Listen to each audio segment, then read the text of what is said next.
Hello ma'am, how are you? I am good. Good day. Ready to dive into present tenses? Yes, I've been struggling with them. Can you explain the present simple first? Certainly. Present simple is used for routines or facts. For instance, I wake up at 7 a.m. every day. Got it. So, it's for things that happen regularly. Exactly. Now, let's explore present continuous. It's for actions happening now or around now. Like, I am studying English at the moment. Present continuous seems straightforward. What about present perfect? Present perfect indicates a connection between the past and the present. For example, I have visited Paris. How is that different from past simple? Past simple is for specific completed actions in the past, like, I visited Paris last year. Okay, I'm starting to grasp it. Great job. Now, let's move on to present perfect continuous. It emphasizes the duration of an action that started in the past and continues into the present. That sounds a bit complicated. Not really. Consider this. I have been living in this city for 5 years. It implies you started living here in the past, and you still live here now. Ah, I see. It's about actions that started in the past and are still happening. Exactly. Now, let's practice using present perfect continuous in sentences. We have been waiting for the bus for ages, and it hasn't arrived. Is it right? Yes, you're doing well. Let's touch on some common mistakes. Many students confuse for and since when using present perfect. I've always struggled with that. Can you clarify? For is used with a period of time, like, I have lived here for 2 years. Since is used with a specific point in time, as in, I have lived here since 2019. Thanks for clearing that up. Now, what about using yet with present perfect? Yet is often used in negative and interrogative sentences with present perfect to indicate an action that is expected to happen but hasn't occurred. For instance, have you finished your homework yet? So, it adds a sense of expectation. Exactly. Now, let's practice with yet. Example is, have you finished your homework yet? She hasn't eaten lunch yet. Good work.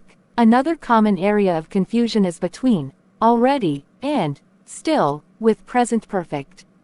I've heard those words before, but I'm not sure when to use them.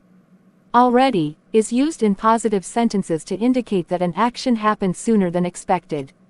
Still is used in negative sentences to show that an action is ongoing. For example, I have already finished my book, and I still haven't found my keys. I think I've got it. Can we practice using already and still? Certainly. Let's create sentences to reinforce their usage. I have already completed my morning workout routine. He still hasn't decided on a gift for his sister's birthday. Well done. Now, let's shift gears a bit. How about we explore some expressions commonly used with present tenses? Sure, that sounds interesting. Let's start with time expressions often associated with present simple, like always, usually, and sometimes. Those indicate frequency, right? Exactly. Always suggests something happens all the time, usually means most of the time, and sometimes implies occasionally.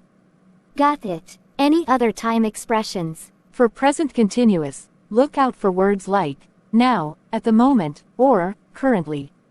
They indicate actions happening around the present time. And what about present perfect?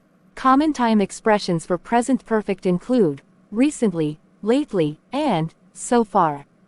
They convey actions that occurred at an indefinite time before now.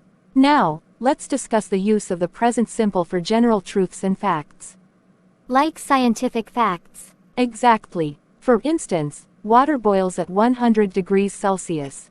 It's a universal truth. So, present simple is not just about routines. That's correct. It's versatile. Let's wrap up our discussion on present tenses with a brief review.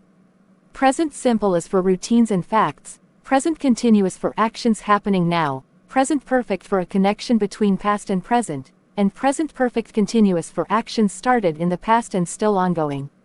Thanks for breaking it down. I feel much more confident now. You're welcome. Remember, practice is key.